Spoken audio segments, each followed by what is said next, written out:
لبيك اللهم لبيك لبيك اللهم لبيك لبيك لا شريك لك لبيك لبيك لا شريك لك لبيك إن الحمد لله نحمده ونستعينه ونستغفره ونعوذ بالله من شرور أنفسنا ومن سيئات أعمالنا. من يهده الله فلا مضل له ومن يضلل فلا هادي له، وأشهد أن لا إله إلا الله وحده لا شريك له، وأشهد أن محمدا عبده ورسوله. يا أيها الذين آمنوا اتقوا الله حق تقاته ولا تموتن إلا وأنتم مسلمون. يا أيها الناس اتقوا ربكم الذي خلقكم من نفس واحدة وخلق منها زوجها وبث منهما رجالا كثيرا ونساء، واتقوا الله الذي تساءلون به وأرحم إن الله كان عليكم رقيبا. يا أيها الذين آمنوا اتقوا الله وقولوا قولا سديدا يصلح لكم أعمالكم ويغفر لكم ذنوبكم، ومن يطع الله ورسوله فقد فاز فوزا عظيما. أما بعد، فإن خير الحديث كتاب الله، وخير الهدي هدي محمد صلى الله عليه وسلم، وشر الأمور محدثاتها، وكل محدثة بدعة، وكل بدعة ضلالة، وكل ضلالة في النار. السلام عليكم ورحمة الله وبركاته.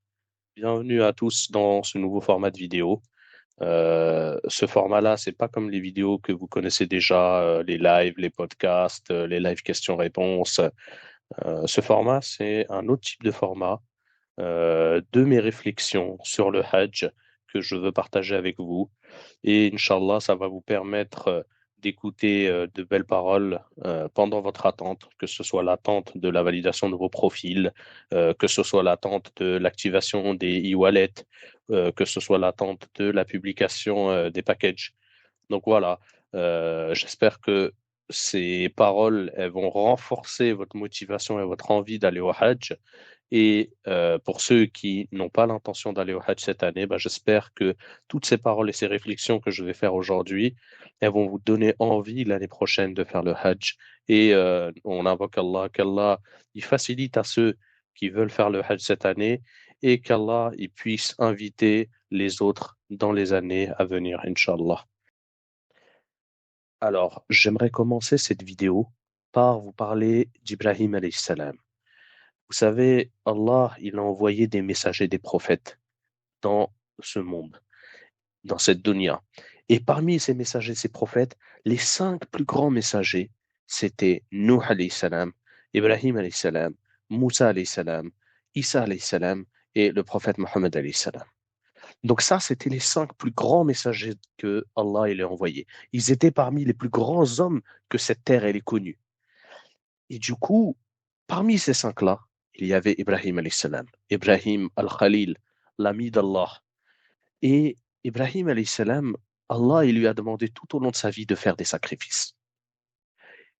Ibrahim alayhi salam, il n'a jamais questionné Allah sur pourquoi je devrais faire telle ou telle chose. Allah il lui demandait, il lui ordonnait et Ibrahim alayhi salam il faisait, sans questionnement.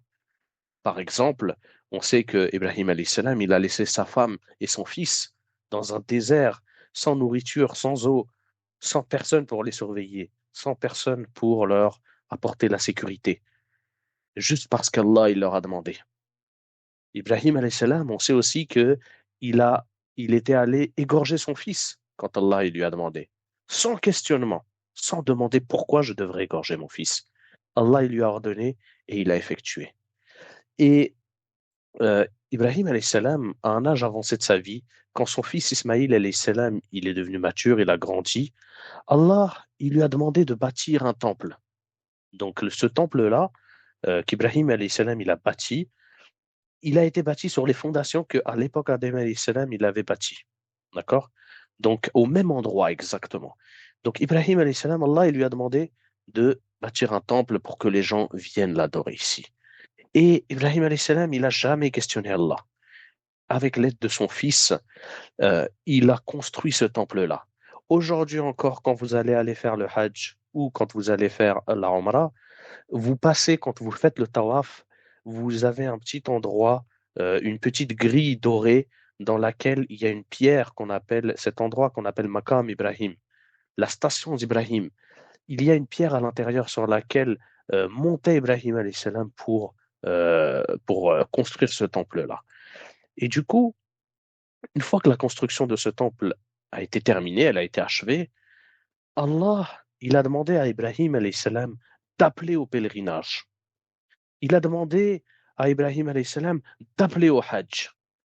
Et là encore, la sagesse d'Ibrahim alayhi salam, il n'a pas demandé pourquoi je devrais appeler au Hajj. Il n'y a personne ici dans cette vallée. Ce désert est vide. Il n'a pas demandé pourquoi. D'accord? Mais il y avait ce questionnement dans son cœur. Donc, au lieu de demander pourquoi je devrais appeler alors qu'il n'y a personne dans ce désert, Ibrahim alayhi salam, il a dit comment ma voix elle va arriver jusque aux oreilles des pèlerins. Vous vous rendez compte, subhanallah. Il a détourné la question parce que Ibrahim alayhi salam ne voulait pas questionner Allah directement. Donc il a posé la question de manière détournée. Comment ma voix, à moi, elle va parvenir aux gens? Allah, il lui a répondu, toi, ton travail, c'est d'appeler. Et moi, mon travail, c'est de faire parvenir ta voix aux pèlerins. Et ils viendront en nombre, ils vont venir par divers chemins, ils vont venir pas avec diverses montures, mais ils vont venir accomplir le Hajj et la Umrah à cet endroit. Et quand ces versets-là ont été révélés au prophète alayhi salatu wassalam, même à l'époque des compagnons, des Sahaba, on ne pouvait pas comprendre ce que ça voulait dire venir par diverses montures. Parce qu'à l'époque, il y avait combien de montures? C'était soit le cheval, soit le chameau. Et aujourd'hui, subhanallah, on comprend cette signification de cette prophétie qu'Allah il a faite, de cette chose véridique qu'il a dit dans le Coran, qui vont venir par diverses montures, les pèlerins. Parce qu'aujourd'hui, on le voit, les gens, ils viennent dans des avions, ils viennent dans des bateaux, ils viennent dans des bus, ils viennent dans des taxis, ils viennent à pied, ils viennent même en chameau, et depuis tous les temps, ils sont venus en chameau, en chevaux, etc., etc. Et ils viennent du monde entier. Allah, il l'avait prédit que les gens, ils allaient venir des quatre coins du monde par divers chemins. Et aujourd'hui, alhamdulillah, on a cette preuve qu'Allah, il a réalisé ce qu'il a dit. Donc, cette réflexion-là pour vous dire que le Hajj, il est né à ce moment-là. Il est né au moment où Ibrahim alayhi salam, il a construit la Kaaba et il a appelé les gens à venir faire le pèlerinage, à dire labbaik Allahumma labbaik, labbaik la sharika laka labbaik, innal hamda wa ni'mata laka wal mulk, la sharika lak. Ce que je viens de prononcer, comme vous le savez, c'est la talbiya. La talbiya, c'est le cœur de votre hajj, de votre umrah. C'est ce que vous allez dire sans arrêt pendant votre hajj. C'est ce que vous allez dire quand vous allez aller à Mecca pour faire le tawaf autour de la Kaaba. C'est ce que vous allez dire quand vous allez aller à Mina. C'est ce que vous allez dire lorsque vous vous dirigerez vers Arafat. C'est ce que vous allez dire quand vous vous dirigerez vers Muzdalifa. Et qu'est-ce que cette talbiya veut dire? Labbaik Allahumma labbaik. On répond à l'appel d'Allah qui nous a été envoyé à travers le message d'Ibrahim alayhi salam. On répond à l'appel d'Allah. Labbaik Allahumma labbaik. Labbaik la sharika laka labbaik. La première chose de l'islam, la sharika lak. Il n'y a pas d'autre divinité que toi, Allah. Donc, on répond à ton appel, Allah, et on témoigne qu'il n'y a pas d'autre divinité que toi. Labbaik la sharika laka labbaik. Innal hamda wa ni'mata laka wal mulk la sharika lak. Toutes les bonnes choses, toutes les bonnes paroles, toute la royauté, elle n'appartient qu'à toi, Allah, qu'à toi, notre Dieu. Tout ça, ça n'appartient qu'à toi. La royauté, la beauté, les belles paroles, les louanges, etc., ça n'appartient qu'à toi.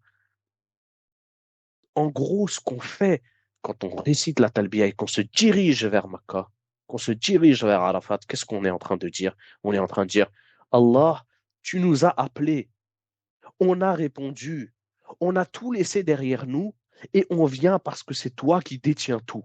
C'est ces trois choses-là qu'on dit quand on se dirige vers le Hajj ou vers la Umrah. Et effectivement, c'est un point très important. Il faut comprendre ces paroles-là et il faut se dire quand on va aller faire le Hajj ou quand on va aller faire la Umrah, on va laisser derrière nous tous nos soucis.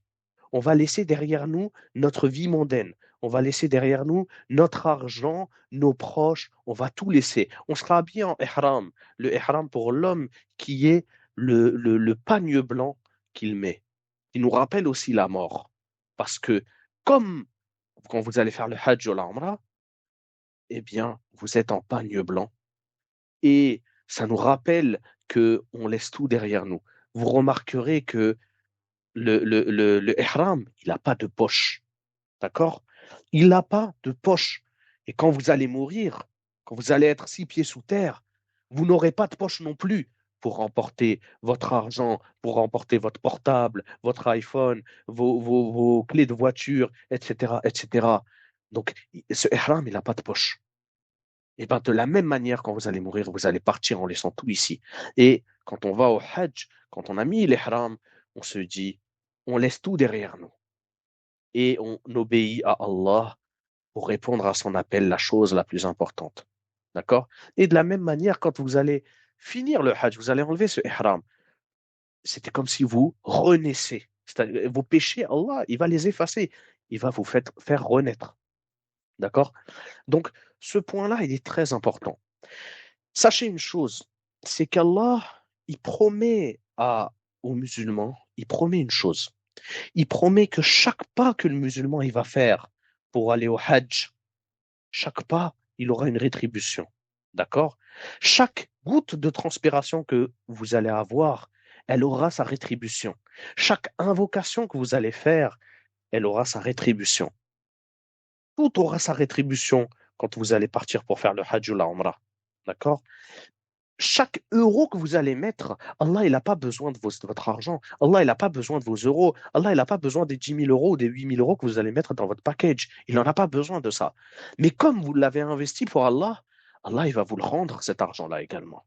Le prophète, alayhi salam, il a dit que le Hajj et la Umrah, ça éloigne deux choses. Donc, ça éloigne premièrement les péchés. Donc, ça efface les péchés, c'est ce que je vous disais tout à l'heure. Et ça éloigne la pauvreté. Comme quoi, l'exemple qu'il a donné, c'est le soufflet qui efface la poussière des métaux. D'accord? Ça, c'est l'exemple. Vous savez, le soufflet, c'est quoi? À l'époque, quand les gens travaillaient l'or, travaillaient l'argent, ils travaillaient les différents métaux, ils avaient un soufflet. Le soufflet, il permettait d'envoyer du feu à une très, très haute température. Et ce feu-là, il désintégrait la poussière. Eh bien, le prophète, alayhi salam, il promet que celui qui fait le Hajj ou la Umrah, Allah, il va lui nettoyer ses péchés et il va lui enlever la pauvreté, il va lui augmenter le rizq. Comme ce soufflet, il efface la poussière des différents métaux. Alhamdulillah. Donc, ça, c'est une chose qui est très, très importante aussi. Et une autre chose sur laquelle je veux insister, c'est la niya, votre motivation. Souvenez-vous d'une chose. Chaque chose qu'on fait de bien dans ce monde doit avoir 3 conditions pour être accepté auprès d'Allah. La première condition, c'est d'être musulman. D'accord? La deuxième condition, c'est de faire cela que pour Allah. Que pour Allah, Azza wa Jal. Et la troisième condition, c'est de faire ça selon la sunna, selon la tradition du prophète alayhi salam.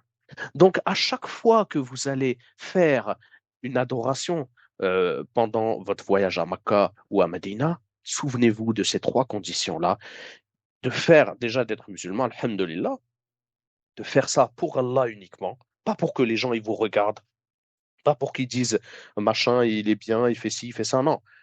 Faire ça uniquement pour plaire à Allah et faire ça selon les préceptes du prophète alayhi salam. D'accord? Et ça, il y a un autre point qui est intéressant là-dessus. Quand on fait le Hajj ou la Umrah, effectivement, on répond à l'appel d'Ibrahim alayhi salam. D'accord? On répond à l'appel d'Ibrahim alayhi salam. Il y a beaucoup de prophètes qui ont fait le Hajj, qui ont fait la Umrah. Mais nous, la manière dont on fait la Umrah ou le Hajj, c'est selon la tradition de notre prophète Mohammed alayhi salatu wassalam. C'est pourquoi souvent on nous dit, pourquoi, on me demande pourquoi les femmes elles n'ont pas le droit de courir sous les lumières vertes de Safa Marwa. Parce qu'on fait ça en se rappelant Hajar qui a couru sous les lumières vertes. Mais pourquoi les femmes elles le font pas? Les femmes elles le font pas parce que on obéit nous à la sunna du prophète Mohammed alayhi salam. Et donc, si le prophète Mohammed alayhi salam, il a couru lui-même et les compagnons en dessous des lumières vertes, en tout cas, enfin pas des lumières vertes, à l'époque n'existait pas, mais c'était cet endroit-là, s'il a couru à cet endroit-là exactement, et qu'il a interdit aux femmes de courir à cet endroit-là, donc on obéit à sa tradition prophétique à lui. D'accord? Donc ça, c'est un point important et je ferme cette parenthèse-là. Donc, ce qu'on disait, du coup, c'était justement, Allah, il a garanti à la personne qui va faire le Hajj ou la Umrah d'effacer ses péchés et d'éloigner la pauvreté. Donc, si on revient à l'argent que vous avez investi là-dedans, Allah, il va vous rendre euro par euro ce que vous avez investi. Ne vous dites pas, le Hajj est cher, ça coûte cher, c'était moins cher avant. Ces paroles-là ne sont pas des bonnes paroles. Le Hajj, il a été cher depuis tous les temps. Il a été cher à l'époque du prophète, alayhi salam, à l'époque des compagnons, à l'époque de nos ancêtres, de nos grands-parents, de nos arrière-grands-parents. Il a été cher depuis tout le temps. À l'époque du prophète, alayhi salam, quand quelqu'un partait faire le Hajj, déjà c'était plusieurs semaines, voire plusieurs mois de voyage, et il devait laisser de l'argent derrière lui pour que sa famille puisse survivre en son absence. Et en plus de ça, il fallait qu'il ait de l'argent sur soi pour pouvoir lui-même survivre le voyage. Et s'il n'avait pas d'argent, il faut que pendant son trajet, il fasse des petits boulots pour pouvoir avoir cet argent-là. Et du coup, si on compare le coût du Hajj aujourd'hui au coût de l'époque, c'est le même. D'accord? Il ne faut pas se dire aujourd'hui, le Hajj il coûte plus cher. Il y a 20 ans, le Hajj il coûtait moins cher. Bien sûr, il y a 20 ans, le Hajj il coûtait moins cher. Mais ce qu'il faut comprendre aussi, c'est qu'il y a 20 ans, la baguette elle coûtait moins cher aussi. L'électricité coûtait moins cher. Prendre une chambre d'hôtel coûtait moins cher. Prendre un billet d'avion coûtait moins cher. Donc, le Hajj, il ne faut pas dire ça coûte trop cher. Non. Allah, à partir du moment où il a mis cette obligation sur tous les musulmans, il a mis cette obligation sous deux conditions. Première condition, la condition physique. D'accord? La condition physique, il ne faut pas être malade, il ne faut pas être en mauvaise santé, il faut être capable de le faire parce que ça demande un effort physique. Et la deuxième condition, c'est la condition financière. Et bien évidemment, notre situation familiale. Si j'ai des enfants, j'ai deux enfants, des bébés par exemple, je suis tout seul, je ne vais pas partir au Hajj et laisser mes enfants tout seuls à la maison. Non, il y a la situation familiale aussi. Il y a la situation familiale, les ressources financières et la capacité physique à faire le Hajj. D'accord? Donc ça, c'est un point très important aussi. Les ressources financières qu'on a. Nous, on a tendance à se plaindre souvent du coût du Hajj, mais à partir du moment où Allah il a décrété qu'il va vous rendre cet argent, alors ce n'est pas quelque chose que vous avez perdu, c'est quelque chose que vous avez investi. Et il va vous le rendre au centuple, il va vous le rendre en le multipliant. Et c'est ma propre expérience, et alhamdulillah, vous verrez que tous ceux à qui vous allez demander, qui ont fait le Hajj, qui ont fait la Umrah, vous allez leur demander, ils vont vous dire, le moment où j'ai fait mon Hajj ou ma Umrah, dans l'année qui a suivi, s'est passé quelque chose dans ma vie. Soit j'ai eu une promotion, soit j'ai gagné de l'argent d'un endroit où je ne m'y attendais pas, soit j'ai eu un enfant, soit je me suis marié, soit j'ai pu acquérir tel ou tel bien, soit il s'est passé quelque chose de bien avec moi, soit j'avais des problèmes qu'Allah il a éloignés. Donc les gens ils vont dire ça. Et pour celui qui n'a pas ressenti cette chose-là, qu'il ne s'inquiète pas parce que sa récompense, elle est auprès d'Allah. Il y a la récompense qu'Allah il va donner dans le dunya et il y a la récompense qu'Allah il va donner dans l'akhirah. D'accord? Donc, il ne faut pas s'inquiéter de cette récompense-là. Allah, il récompense, comme je vous l'ai dit, chaque pas que vous allez faire pour le tawaf, chaque pas que vous allez faire pour Safa Marwa, chaque pas que vous allez marcher vers Arafat, vers Muzdalifa, etc., etc. Eh bien, Allah, il va vous récompenser pour ça. Donc, alhamdulillah, on a parlé de la naissance du Hajj avec Ibrahim alayhi salam. on a parlé de l'appel d'Ibrahim alayhi salam auquel vous avez répondu, de la talbiya, on a parlé de la motivation et de la récompense qu'Allah il va vous donner pour ce futur hajj que vous allez faire. Maintenant, je reviens sur un point important, c'est la niya. Il faut que vous remettiez au centre de toute chose votre niya, que vous renouveliez votre niya chaque jour. Comment renouveler cette niya-là? Vous concentrer et faire des invocations sincères auprès d'Allah pour qu'Allah il vous facilite l'accomplissement du hajj, qui vous appelle, qui fasse de vous un invité pour le hajj. Moi, je vous dis, j'ai vu des gens qui avaient la motivation, qui avaient la niya pour y aller, qui avaient le temps, qui avaient la situation familiale, mais malheureusement, qui n'avaient pas l'argent pour y aller. À l'inverse, j'ai vu d'autres gens qui avaient beaucoup d'argent, qui avaient la motivation, mais qui n'avaient pas la situation familiale pour y aller, ou le travail, par exemple, les empêchait d'y aller. Et j'ai aussi vu des gens qui avaient l'argent, qui avaient la situation, qui avaient des congés, qui avaient tout ce qu'on veut, mais Allah, il n'a pas mis dans leur cœur cette niya-là, cet amour du hajj et de la umrah, cette envie d'aller faire le hajj et la umrah. Donc la première chose à faire, si vous êtes là et que vous êtes en train de m'écouter jusque maintenant, ça veut dire que Allah, il a mis de l'amour dans votre cœur pour le hajj et pour la umrah. Donc, la première chose que vous devez faire, c'est remercier Allah, alhamdulillah, le remercier parce qu'il a mis cet amour-là, cette motivation-là dans votre cœur. La première chose, c'est ça. Moi, je connais des gens, on sait que le hajj, c'est une obligation. On sait que le hajj, il coûte cher. On sait tout ce qu'on veut. Et je vois des gens qui préfèrent aller, par exemple, à Dubaï et claquer 6 000, 7 000, 8 000 euros de vacances à Dubaï plutôt que d'aller faire le hajj. Donc, remerciez Allah que vous êtes né musulman. Remerciez Allah que vous êtes pratiquant. Remerciez Allah que il a mis dans votre cœur cette envie d'aller faire le hajj. D'accord? Ça, c'est la première chose. La deuxième chose, c'est invoquer pour qu'Allah il vous facilite le hajj, que ce soit, comme je vous l'ai dit, sur l'argent que vous allez dépenser pour faire le hajj, qui vous facilite pour trouver vos congés, avoir la situation et avoir la santé physique pour pouvoir l'accomplir. Donc, la niya et les invocations. Ne cessez pas les invocations. Jusqu'au jour où vous serez à Arafat et même après, il faut continuer à invoquer Allah parce qu'on ne sait jamais de quoi la vie elle est faite. Vous ne savez pas ce qui peut vous arriver demain. D'accord? Donc, invoquez Allah pour qu'Allah il vous facilite. Une chose importante concernant l'amour qu'Allah il a mis dans votre cœur pour cette adoration, c'est aussi que Allah, il a mis dans cette dunya, dans ce monde aujourd'hui, plus de 7 milliards de personnes. D'accord? Sur ces 7 milliards de personnes, subhanallah, on est à peu près 2 milliards de musulmans. Et sur ces 2 milliards de musulmans, il y en a que quelques millions, 3 millions, 4 millions qui vont aller pour faire le hajj cette année.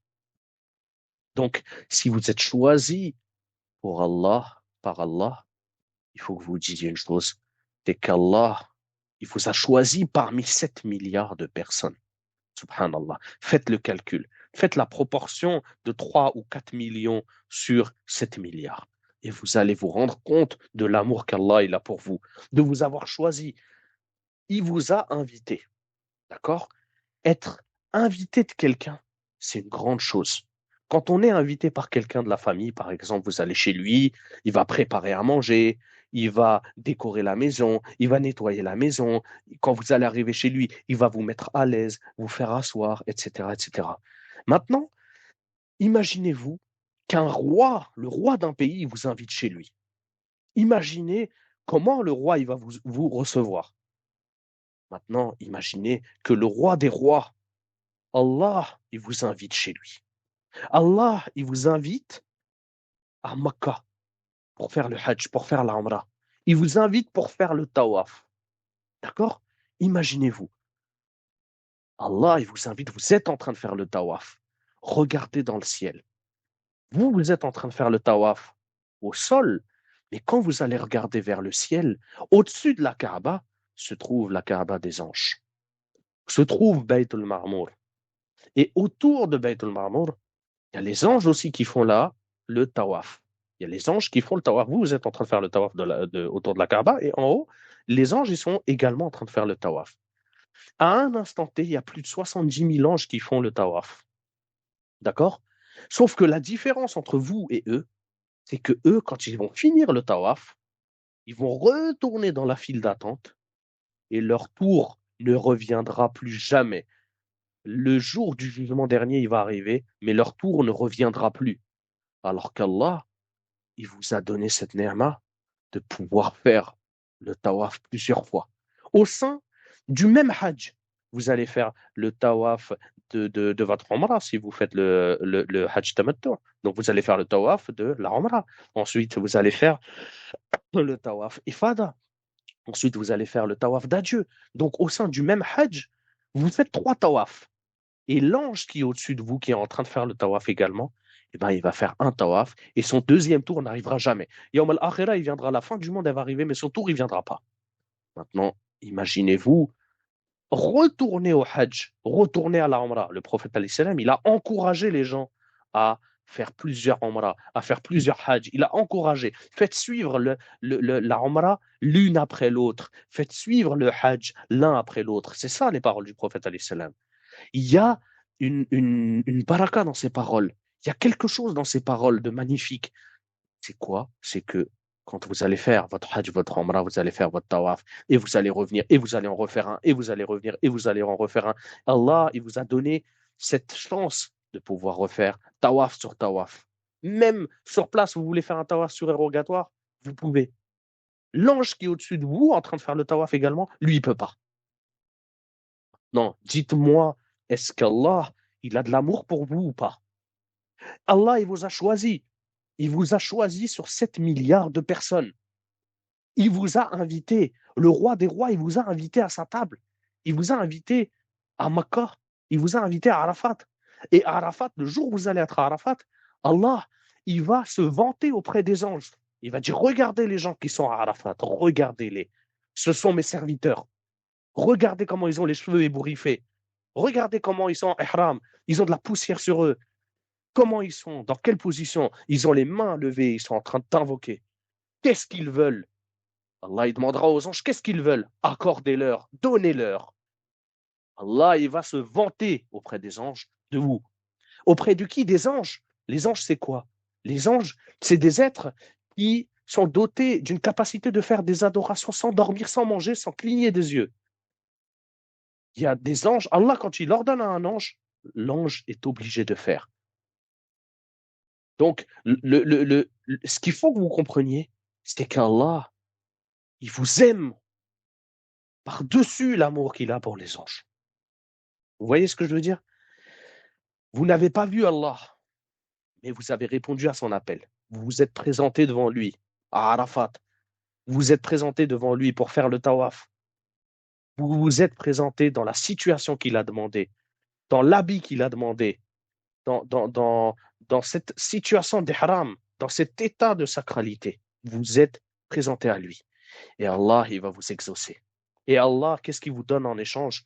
Il vous donne cet amour. Il vous donne la possibilité de multiplier votre ibadah.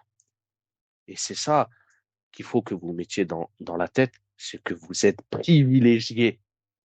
Non seulement vous êtes privilégié par rapport aux 7 milliards de personnes qu'il y a sur Terre, mais vous êtes privilégié par rapport aux anges. Est-ce que c'est quelque chose de petit? Est-ce que c'est quelque chose de négligeable? Non. C'est quelque chose d'incroyable. C'est quelque chose qu'on ne peut pas s'imaginer. Vous êtes les invités d'Allah. Allah, il vous reçoit et Allah, il vous donne sans compter. Et Allah, en plus de vous donner sans compter, il se vante de vous auprès des anges. Il dit, ces gens-là, ce sont les miens. Ce sont mes serviteurs, ceux-là. Ils ont cru sans me voir. Ils ont cru parce qu'ils ont écouté mon prophète. Ils ont cru alors que je leur ai donné le libre arbitre. Ils ont répondu à mon appel. Ils ont accompli leur obligation. Donc donnez-leur sans compter. Donnez-leur dans le dunya et donnez-leur dans l'akhira. C'est ça qu'Allah va vous faire. C'est ça qu'Allah va vous donner. En plus de son amour.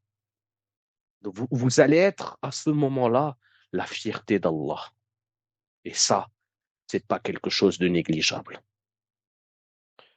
Si on en revient à l'amour qu'Allah vous porte, si on en revient à cet amour-là, ça me fait rappeler un moment d'une immense portée spirituelle dans l'histoire de l'islam qui a eu lieu lors de la Hijra.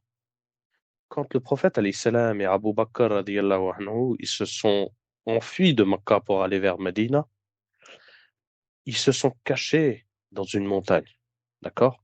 Jabal al-Thawr. Et dans cette montagne, il y avait une grotte. Quraysh, les gens de Quraysh, ils les poursuivaient pour les tuer. Ils sont arrivés à l'entrée de cette grotte. Et le compagnon Abu Bakr radiyallahu anhu, il était inquiet pour la sécurité du prophète et sa propre sécurité. Il a chuchoté quelque chose au prophète alayhi salam. Il lui a dit que si Quraysh y regardait juste par terre, à leurs pieds, ils pouvaient les voir cachés dans la grotte. Et c'est là que le prophète alayhi salam, il lui a répondu d'une manière très sereine. Oh Abu Bakr, qu'est-ce que tu penses de deux personnes dont Allah est le troisième? Donc imaginez-vous ça. Cette phrase, elle souligne non seulement le concept du tawakkul dans l'islam, la confiance absolue dans Allah, mais en plus aussi, elle souligne l'amour et la protection qu'Allah il a pour vous. Quand Allah il aime quelqu'un, eh bien, il le protège. Et ça, le prophète alayhi salam, il l'avait compris. Et c'est ce qu'il a dit à Abu Bakr. D'une certaine sorte, il lui a dit, Allah, il t'aime. Donc, il faut que tu aies confiance en lui. C'était comme si on n'était pas deux dans cette grotte. Mais Allah, il est avec nous. Et quand il dit Allah, il est avec nous, ça ne veut pas dire qu'il est physiquement avec eux. Ça veut dire que la protection d'Allah, il est avec eux. Le soutien d'Allah, il est avec eux. L'amour d'Allah, il est avec eux. Et dites-vous une chose, Quraysh, ils avaient le nombre, ils avaient la force, ils avaient les armes, ils avaient tout ce qu'ils voulaient. Toute la puissance matérielle de ce monde, ils l'avaient. Abu Bakr, radiallahu anhu, et le prophète, alayhi salam, ils étaient seuls, sans rien, sans armes, sans rien du tout. Mais Allah, il était avec eux. Et ils avaient besoin de rien d'autre. Ils avaient besoin de rien d'autre que l'amour d'Allah. Ils avaient besoin de rien d'autre que la présence d'Allah et la protection d'Allah. Et c'est ça que dans le Coran aussi, on rappelle cette comment dire, cette histoire-là. Dans le Coran aussi, Allah il dit au prophète alayhi salam dans le Coran de ne pas s'affliger car Allah il est avec vous. Surat At-Tawbah. Donc, ça, c'est une question qui est très importante. Il faut que vous fassiez la liaison entre cette chose-là que je viens de dire et l'amour d'Allah quand il vous a invité dans le hudud du haram, quand il vous a invité pour faire le hajj ou la umrah. D'accord? Il faut que vous vous disiez, Allah, il nous a invités, ça veut dire qu'Allah, il nous aime. Et si Allah, il nous aime, ça veut dire qu'Allah, il est avec nous. Et si Allah, il est avec nous, ça veut dire qu'Allah, il nous protège. Et si Allah, il nous protège, ça veut dire qu'on est en sécurité. Et si on est en sécurité, alors on n'a pas à avoir peur de quoi que ce soit. Et si on n'a pas à avoir peur de quoi que ce soit, c'est qu'on est en confiance totale avec notre Seigneur. Et là, il y a un lien qui se fait entre vous et Dieu. Un lien direct, une autoroute. D'accord?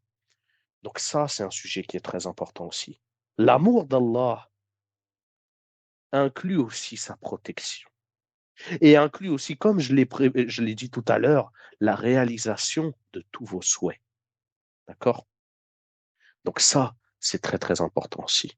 Alhamdulillah, donc encore une fois, je vous dis, on remercie Allah d'avoir mis l'amour de cette ibada, l'amour du hajj dans nos cœurs, l'amour de la umrah dans nos cœurs, l'amour de la religion dans nos cœurs, l'amour d'Allah dans nos cœurs, l'amour du prophète alayhi salam dans nos cœurs, l'amour des compagnons dans notre cœur. Donc déjà, on le remercie pour ça. Ensuite, on le remercie pour nous faciliter l'accomplissement du hajj. Ensuite, on lui demande secours. Et tout ça crée une relation avec Allah. D'accord? Alhamdulillah, on a parlé de plusieurs sujets aujourd'hui que je vais vous résumer. Donc, on a parlé de l'appel d'Ibrahim alayhi salam pour venir accomplir le Hajj et la Umrah. On a parlé de votre réponse à cet appel. D'accord? Ensuite, on a parlé de votre niya et de vos invocations auprès d'Allah pour faciliter le Hajj et pour renforcer votre niya. Ensuite, on a parlé du Hajj sur place et de l'aide qu'Allah il va vous apporter et la récompense qu'Allah il va vous donner. On a aussi parlé du choix qu'Allah il a fait de vous choisir parmi les gens de ce monde pour venir accomplir le Hajj. Donc, on a parlé de ces sujets et je voudrais finir cette vidéo sur un point. Tout à l'heure, j'ai dit que vous êtes les invités d'Allah. Allah, il choisit des gens pour venir accomplir le Hajj parmi les 7 milliards de personnes sur Terre. Et j'ai donné l'exemple de certaines personnes qui n'avaient pas l'envie d'aller faire le Hajj, d'autres personnes qui malheureusement n'avaient pas l'argent pour aller faire le Hajj, d'autres personnes qui n'avaient pas la situation familiale pour faire le Hajj, et d'autres personnes qui n'avaient pas la condition physique pour accomplir le Hajj. Maintenant, je veux vous parler d'un dernier type de personnes, ceux qui ont l'argent, ceux qui ont la condition physique, ceux qui ont la situation familiale, ceux qui ont l'envie, la motivation dans leur cœur et qui veulent y aller. Mais ceux pour qui Allah a bloqué le Hajj, ceux pour qui, malgré la tentative, ils ne réussissent pas à y aller. Malgré l'inscription sur nos souks, malgré les groupes, l'aide, les agences, ils donnent leur 100%. Ils font toutes leurs causes, toutes les causes possibles, ils les font. Et malgré tout ça, ils n'arrivent pas à y aller. Ils ont la niya, ils font des invocations, ils font tout ce qu'il y a à faire, mais malgré tout ça, ils ne réussissent pas à acheter leur package ou ils ne réussissent pas à aller au Hajj ou à aller à la Umrah. Alors que, comme on le dit, comme l'expression le dit, tous les feux, ils sont ouverts. Tous les feux, ils sont ouverts, mais malgré tout, il y a un empêchement qui vient de la part d'Allah qui fait qu'ils ne peuvent pas y aller. J'en connais moi personnellement des gens en 2019 qui avaient le billet d'avion dans la main, qui avaient les réservations d'hôtel, qui avaient la santé, la préparation physique, ils l'avaient faite, ils avaient fait les invocations, ils avaient tout fait. Mais malheureusement, la veille du départ, on leur a dit, vous n'allez pas avoir de visa cette année. 6000 visas ont été annulés en 2019. Je connais d'autres personnes, idem, pendant la période du Covid, ils n'ont pas pu y aller à cause du Covid. D'autres personnes qui avaient plus que 65 ans, le premier Hajj après le Covid et le deuxième Hajj après le Covid, et ces 2 années, ils n'ont pas pu y aller. Et j'en connais également d'autres qui ont essayé d'aller au Hajj pendant 6 ans d'affilée et ils n'ont pas réussi. Malgré le fait qu'ils avaient l'argent, malgré le fait qu'ils avaient la condition, malgré le fait qu'ils avaient l'envie, la niya, et que tous les feux étaient ouverts, ils n'ont pas réussi à y aller. Pour ces gens-là, je vous le dis tout de suite, Allah, il vous a déjà accepté votre Hajj. Il a déjà accepté. Votre obligation de faire le Hajj n'est pas accomplie, mais vous avez déjà une récompense pour avoir fait le Hajj. Pourquoi? Parce que vous avez fait toutes les causes. Et le blocage, c'est venu de la part d'Allah. Allah, il a décrété qu'il y avait un khair pour vous, qu'il y avait un bien pour vous de ne pas y aller cette année. Et donc, il vous a empêché d'y aller. Mais gardez une chose en tête, c'est que premièrement, Allah, il vous a déjà rétribué, il vous a déjà donné la rétribution d'un Hajj. Et pas de n'importe quel Hajj, d'un Hajj qui est parfait. Les gens qui vont faire le Hajj sur place, eh ben, ils peuvent commettre des erreurs pendant le Hajj. La récompense entre deux personnes qui ont le même package, le même bus, le même hôtel, la récompense que ces deux personnes recevront, elle peut être différente. Une personne peut avoir une récompense plus élevée, l'autre personne, elle peut avoir une récompense plus basse. Mais les gens qui n'ont pas pu y aller, mais qui ont fait toutes les causes pour y aller, qui se sont donnés à 100%, et l'empêchement est venu de la part d'Allah, eh bien, ces gens-là peuvent dire Alhamdulillah et remercier Allah parce que Allah, il leur a déjà donné la rétribution d'un hajj qui est parfait. D'accord? Je rappelle encore que ces personnes-là, Allah, il leur a donné la rétribution du hajj, mais l'obligation n'est pas encore accomplie. Donc, il faut réessayer l'année prochaine, et il faut réessayer l'année d'après, et il faut réessayer tant que vous n'y allez pas. Mais soyez satisfaits d'une chose, qu'Allah, il n'a pas fermé les yeux devant votre effort. Il n'a pas fermé les yeux devant l'effort que vous avez fait et devant les causes que vous avez faites. Cette rétribution, il vous l'a déjà donnée et cette rétribution, elle est auprès de lui. Et Inch'Allah, vous allez voir le jour du jugement, quand vous allez être face à vos œuvres, eh ben, vous verrez une chose, il y aura une montagne d'œuvres que vous aurez faites. Et vous ne comprendrez pas d'où ça vient. Et Allah, il vous dira, ça vient du hajj que je t'ai empêché d'aller, que je t'ai empêché d'accomplir. Eh bien, ça, c'est sa rétribution. Donc, pour ces gens-là, je dis, il ne faut pas tomber en dépression, il ne faut pas être triste. Et il faut dire, Alhamdulillah, j'ai fait les causes de mon côté, Allah, il garde une rétribution pour moi et je retenterai l'année prochaine. D'accord? Pas de panique, pas de tristesse. Allah, il vous a déjà rétribué. D'accord? Donc voilà, sur ces quelques mots, je vais conclure cette vidéo. سبحان ربك رب العزة عما يصفون وسلام على المرسلين والحمد لله رب العالمين اللهم صل وسلم على نبينا محمد وعلى آله وأصحابه أجمعين. إن الحمد والنعمة لك والملك لا شريك لك